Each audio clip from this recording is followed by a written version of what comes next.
मित्रों, मैं सचिन पांडे टीचर्स अड्डा 24/7 के यूट्यूब चैनल पे आप सभी का बहुत बहुत स्वागत और अभिनंदन करता हूं। आज हम लोग इस वीडियो में जानेंगे सीटेट में जो संस्कृत विषय के प्रश्न पूछे जाते हैं उसमें 30 प्रश्न आते हैं। तो उन 30 प्रश्नों में आपको सबसे अधिक कठिनता कहाँ होती है, संस्कृत में सीटेट में जो सबसे ज़्यादा समस्या आपको होती है वो कहाँ होती है, इस बात पे हम लोग चर्चा करेंगे। तो आप सभी लोग इस वीडियो में अंतिम तक जुड़े रहेंगे। जैसा कि आप सबको पता है कि सीटेट का परीक्षा का तिथि घोषित हो चुका है। आप सभी की परीक्षा जो है 8 फरवरी 2026 को निर्धारित की गई है। तो आप लोग तैयारी में लग चुके होंगे। जो लोग नहीं लगे हैं अभी से लग जाएं, क्योंकि आपके पास कुल 3 महीने का समय मिल रहा है। पूरा नवंबर, दिसंबर और जनवरी, इस 3 महीने में आप लोग बहुत अच्छे से तैयारी कर सकते हैं अपनी। आपको लैंग्वेज सेकंड में बहुत सारी भाषाएं हैं जिसमें आप लोगों संस्कृत भी उस भाषा लैंग्वेज 2 में रखते हैं। तो अगर आप लैंग्वेज 2 में संस्कृत रखते हैं तो संस्कृत के 30 प्रश्न आते हैं लैंग्वेज से, 15 प्रश्न अपठित गद्यांश से और 15 प्रश्न भाषा शिक्षण से। आपको समस्या कहाँ होती है इस बात पे हम चर्चा करेंगे। तो आप सब लोग जुड़े रहेंगे। इसमें हम लोग बात करेंगे सबसे पहले, अगर संस्कृत की सीटेट की बात करें तो संस्कृत के जो प्रश्न पूछे जाते हैं 30 प्रश्न, वो 30 प्रश्न के 2 भाग बांट दिए जाते हैं। एक तो आपका अपठित गद्यांश से प्रश्न आता है, अपठित गद्यांश और पद्यांश से सवाल आ जाते हैं। 15 प्रश्न आपके यहाँ से आते हैं और 15 प्रश्न जो आते हैं वो भाषा शिक्षण से पूछे जाते हैं। सबको पता है ना। तो यहाँ पे वो होता है कि आप लोगों को ये बात जान लेना है, कुल 15 प्रश्न जो अपठित गद्यांश वाले 15 प्रश्न होते हैं उसी में कुछ प्रश्न व्याकरण के भी होते हैं। भाषा शिक्षण में केवल भाषा शिक्षण से ही सवाल आता है। तो एक बात आप सब लोग नोट करेंगे कि सीटेट में जितने प्रश्न संस्कृत के होते हैं वो पूर्णतः संस्कृत भाषा में होते हैं, प्रश्न भी और ऑप्शन भी। उसमें हिंदी का एक भी शब्द नहीं होता है। तो सबसे बड़ी समस्या आपके सामने ये हो जाती है, सबसे पहली बात, कि आपको भाषा में समझ। अगर आप संस्कृत भाषा को पढ़कर अगर उसके अर्थ को नहीं समझ पा रहे हैं ना, भाषा को पढ़कर और उसके अर्थ को हिंदी में अनुवाद नहीं कर पा रहे हैं, तो आप कैसे उस प्रश्न का उत्तर देंगे। जब आप यही नहीं जानेंगे कि प्रश्न में पूछा क्या जा रहा है तो आप प्रश्न का उत्तर कैसे देंगे। तो अधिकतर लोगों की समस्या यही होती है कि सर हम संस्कृत पढ़ करके उसके अर्थ को नहीं निकाल पाते हैं, इसलिए हमसे प्रश्न गलती हो जाता है। और ये बात भी सही है। अगर आप प्रश्न जब तक नहीं समझेंगे तब तक प्रश्न का उत्तर कैसे सही करेंगे। तो इसके लिए आपको क्या करना पड़ेगा, भाषा में समझ के लिए आपको संस्कृत अनुवाद सीखना पड़ेगा। और संस्कृत अनुवाद सीखना बहुत आसान है। उसमें आपको कुछ शब्द रूप और धातु रूप तैयार करने होते हैं। संस्कृत का अनुवाद करना बहुत ही आसान है। इसके लिए आप लोग टीचर्स अड्डा 24/7 के यूट्यूब चैनल पे जरूर जुड़ें। हर दिन दोपहर 2 बजे संस्कृत की क्लास प्रारंभ हो चुकी है। तो आप लोग 2 बजे संस्कृत की क्लास से जुड़ा करें। उसमें मैं आपको संस्कृत अनुवाद, कैसे प्रश्न को पढ़कर उसका अनुवाद करेंगे और प्रश्न को सही करेंगे, इसके लिए मैं क्लास प्रारंभ कर दिया हूँ। पेड की क्लास भी बहुत जल्द शुरू हो जाएगी। तो उससे पहले आप लोग पेड के कोर्स में इनरोल हो जाइएगा सीटेट महापैक में।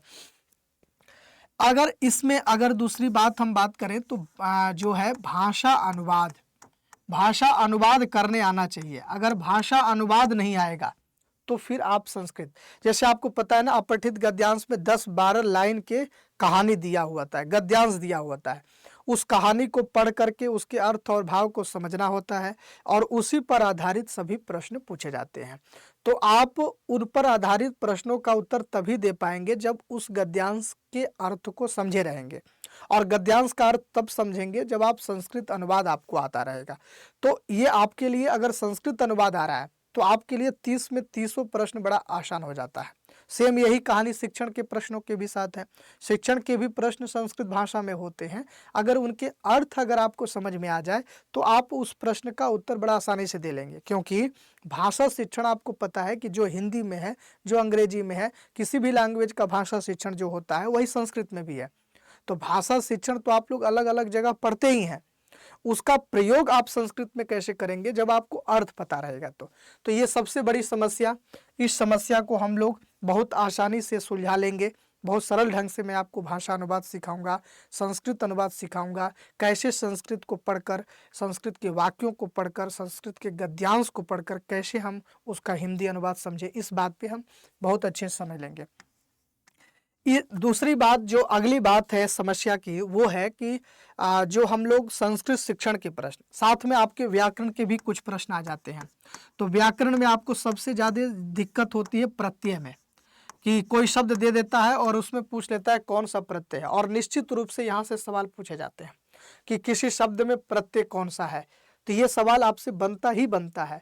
तो कैसे किसी शब्द को देखकर प्रत्यय की पहचान करनी है, ये भी चर्चा हम आपको YouTube पे और पेड क्लास में कर देंगे, बहुत आसानी से हम लोग समझ लेंगे। विलोम, पर्यायवाची, वाच्य परिवर्तन, संधि, समास, शब्द रूप, धातु रूप से भी सवाल पूछे जाते हैं। इसमें किसी शब्द में विभक्ति और वचन भी पूछ लिया जाता है, लकार पुरुष वचन भी पूछ लेता है। इन सारी बातों की चर्चा हम लोग करेंगे। तो व्याकरण से संबंधित जो भी समस्याएं हैं वो भी हम बहुत सरल ढंग से आपको बता देंगे, यहाँ पे ज़्यादातर दिक्कत होती है। उसके बाद अगर हम बात करें तो शिक्षण में आपका पेडागॉजी में जो सवाल आते हैं ना, पेडागॉजी के जितने प्रश्न आते हैं उसमें अगर आप सबसे पहले तो भाषा शिक्षण के जो भी प्रश्न आएंगे उन प्रश्नों को पढ़ करके आराम से उसके अर्थ को समझें। अगर अर्थ समझ लिए तो उस प्रश्न का उत्तर उसी प्रश्न में ही होता है। तो ये सबसे पहला काम। दूसरी चीज कंसेप्ट, आपका कंसेप्ट क्लियर होना चाहिए। अगर आप शिक्षण के प्रश्न को करते हैं तो आपका कंसेप्ट क्लियर, अगर कंसेप्ट क्लियर नहीं है तो फिर आप प्रश्न का उत्तर नहीं सही दे पाते हैं। उसमें कंसेप्ट का मतलब कि जो भी चीज उसमें याद करने की आवश्यकता नहीं है। शिक्षण में कुछ भी याद नहीं करना है, हर चीज समझने पर बल देना है। अगर आप शिक्षण के किसी भी नोट्स को आप पढ़ते हैं तो उसको समझने पर बल दीजिए। तो YouTube की क्लास में हम जितने शिक्षण के प्रश्न कराते हैं उसमें कंसेप्ट क्लियर करते हैं। अगर आपका शिक्षण में कंसेप्ट क्लियर है तो आप एक भी प्रश्न गलती नहीं करेंगे। याद करने की इसमें जरूरतें नहीं है, कंसेप्ट क्लियर होना चाहिए। इसमें शिक्षण में एक टॉपिक है मूल्यांकन।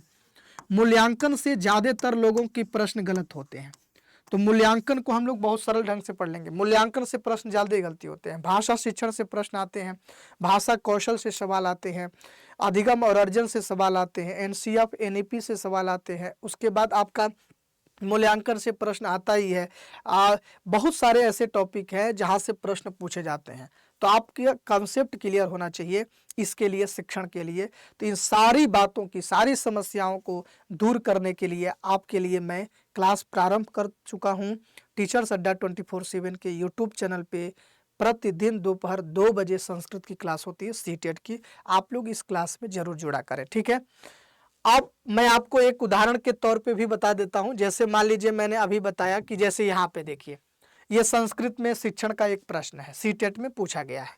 अध्यापकः षष्ठी कक्षायां शीर्षकै सह चलचित्रं प्रदर्शयत्। चलचित्रं पाठ्यपुस्तकस्य एकम् अध्यायम् आश्रितम् आसीत्। शीर्षकै सह चलचित्रं किं प्रोत्साहयति। तो आप प्रश्न तो पढ़ लिए, लेकिन प्रश्न का अर्थ अगर आप समझ में आएगा तभी तो आप ऑप्शन पढ़ करके उत्तर दे पाएंगे।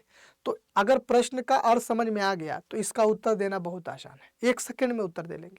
तो सबसे पहला काम आपको क्या करना है, भाषा अनुवाद, संस्कृत भाषा अनुवाद सीखना। अगर ये सीख गए तो संस्कृत में सीटेट में 30 प्रश्न सही करेंगे। बहुत आसान है। मैं आपको वो भी तरीका बताऊंगा कि कैसे शिक्षण के प्रश्न हल होते हैं। इसके बाद अगर हम देखें, ये सब शिक्षण के प्रश्न हैं। अगर मैं बात कर रहा था कि अपठित गद्यांश और पद्यांश का, तो ये पद्यांश है। अब मान लीजिए ये पद्यांश है, पद्यांश का मतलब श्लोक। अब पूरे श्लोक को पढ़ना है, इस श्लोक के अर्थ को समझना है, फिर इस पर आधारित प्रश्नों को हल करना है। यहाँ पे दिया है, शांति तुल्यम तपो नास्ति न संतोषात् परम सुखम न तृष्णाया परो व्याधि न धर्मोदया पर। इसमें आप लोगों को जब तक इस श्लोक को पढ़कर अर्थ नहीं समझेंगे तब तक इस पर आधारित प्रश्न को हल कैसे करेंगे। तो ये जैसे यहाँ पर दिया कि तप के समान कोई शांति नहीं है, संतोष से बढ़कर कोई सुख नहीं है, तृष्णा से बढ़कर कोई व्याधि यानी रोग नहीं है, धर्म दया से बढ़कर कोई धर्म नहीं। यहाँ पर अगर श्लोक नहीं समझेंगे, आप देखिए इसी पर आधारित देखिए प्रश्न शुरू हो गया। संतोषात् परम किम नास्ति, संतोष से बढ़कर क्या नहीं है, तो सुख नहीं है। संतोष सबसे बड़ा सुख है। तो आप लोगों ने श्लोक के अर्थ समझा तब न प्रश्न का उत्तर दे पाया। अगर श्लोक का अर्थ ही नहीं समझ पाते तो प्रश्न का उत्तर कैसे दे पाते। इसीलिए ये बात आपको ध्यान देना। अब इन सभी प्रश्नों का उत्तर आप बहुत आसानी से दे सकते हैं अगर इस श्लोक का अर्थ समझ में आ गया। कितना आसान है, मतलब सभी प्रश्न के उत्तर इसी में है, नकल करके देख करके आपको बताना है, लेकिन अर्थ आएगा तब। अब देखिए यहीं पे ये देखिए एक अब गद्यांश आ गया। अब गद्यांश जो है 10-12 लाइन के हैं। अब इस गद्यांश में एक दस बालकाः स्नाय नदी मगच्छन्ते निर्मले शीतले नदी जले चिरम स्नानम कुर्वन्, इस प्रकार दिया है। अब इस पूरी कहानी को 1 मिनट के अंदर पढ़ लेना है, इसके अर्थ को भाव को समझ लेना है, और इस पर आधारित जितने प्रश्न होंगे उन सभी प्रश्नों का उत्तर इसी गद्यांश में है। लेकिन आपको आना चाहिए कि कैसे प्रश्न का उत्तर हम कैसे खोजें, और प्रश्न का उत्तर खोजने की भी जरूरत नहीं है। अगर इस गद्यांश का अर्थ समझ में आ गया तो आप बिना देखे तुरंत सब प्रश्न का उत्तर दे लेंगे। बालका किम तीर्थवा पारम गता, बालक क्या तैर करके पार जाता है, तो नदी तैर कर, इसमें दिया है, सबसे पहले लाइन में दिया है। तो एक भी प्रश्न कठिन नहीं है, सभी प्रश्न के उत्तर उसी गद्यांश में उसी पद्यांश में दिया होता है, बस अर्थ हमें आना चाहिए। अगर अर्थ नहीं आएगा कुछ भी तो काला अक्षर भैंस बराबर वाला हो जाएगा कहानी। अगर इस गद्या अब एक सभी प्रश्न का उत्तर इसी में दिया है, हम छोड़ के चले आते, कितना दुर्भाग्य की बात है। उत्तर यही है, खोज नहीं पाते। तो इन सारी बातों को आपको ध्यान देना है, बहुत ही आसान है। संस्कृत में 30 में 30 प्रश्न को लाना बहुत आसान है, बस थोड़ा सा मेहनत कर देना है आपको। तो इसके लिए आप लोगों को क्या करना है, टीचर्स अड्डा 24/7 के यूट्यूब चैनल को फॉलो करना है। दोपहर 2 बजे संस्कृत की क्लास से जुड़ना है। पेड की क्लास हम 2-3 दिन में प्रारंभ कर देंगे, उसमें भी हम बहुत अच्छे से आपको संस्कृत का पूरा शिक्षण कंप्लीट पढ़ाएंगे, और अपठित गद्यांश पद्यांश भी, संस्कृत अनुवाद भी सिखाएंगे, जो भी जरूरत है उस सबको बताएंगे। बिल्कुल टेंशन लेने की बात नहीं है। 30 में 30 नंबर की तैयारी हम अच्छे से कराएंगे। इसके लिए आपको क्या करना है, सीटेट के महापैक से जुड़ जाना है, और सीटेट के महापैक से जुड़ने के लिए आपको यहाँ सर्च करना है गूगल पे अड्डा 24/7।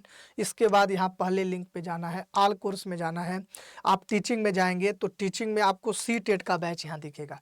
अब इस सीटेट के बैच में आप सीटेट के महापैक में पेपर फर्स्ट और पेपर सेकेंड के बैच में इनरोल होते हैं तो आपका फीस है मात्र 1429 रुपये। अगर इस फीस में भी कुछ डिस्काउंट चाहिए तो आपको बाय नाउ करते ही आपको एक कूपन कोड लगाना है YT29, याद रखिएगा, कूपन कोड YT29 अप्लाई करते ही आपके फीस में डिस्काउंट हो जाएगा। जो आपको 1300 कुछ दिखा रहा था वो 1299 रुपये, तो मात्र 1299 रुपये में सीटेट का पेपर फर्स्ट और पेपर सेकेंड का कंप्लीट सीटेट का महापैक मिल रहा है। तो देरी न करिए, आज ही सीटेट के महापैक में इनरोल होइए। अधिक जानकारी के लिए नीचे दिए गए नंबर पे कॉल कर लीजिए। बहुत कम फीस में इसमें सारी live video, PDF, notes, material, MCQ, PYQ सारी चीज़ें मिलेंगी। तो आज के लिए बस इतना ही, अगली क्लास में हम फिर मिलेंगे। तब तक के लिए नमस्कार। आप सभी को बहुत बहुत धन्यवाद। पुनर्मिलामः। नमो नमः।